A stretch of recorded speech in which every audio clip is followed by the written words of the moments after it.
am learning so much from cooking at home, and one of the things I learned today is how to make my own brown sugar.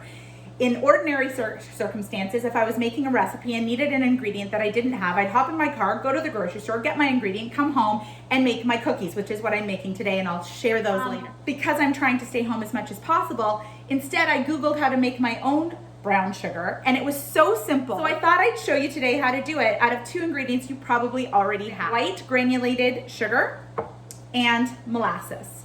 Watch how easy this is. First up, 1 cup of sugar into a tiny little bowl.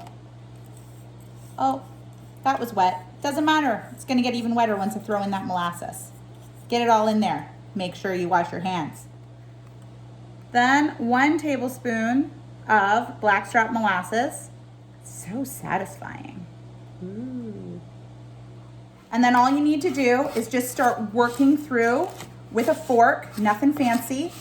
Just keep pressing your sugar over and over and over again into the side of your bowl. I'm only gonna make this in small batches just as I need to, because you know with brown sugar you usually have to put like a piece of bread or something like that in there to keep it from going dry. So I think this is also a great tool for those of us who aren't crazy bakers and aren't using brown sugar all the time. Just make what you need. And that's it, all done. It's the same texture as if I just opened a fresh bag of brown sugar from the store, made it myself, and I don't have to make more than I need for my recipe.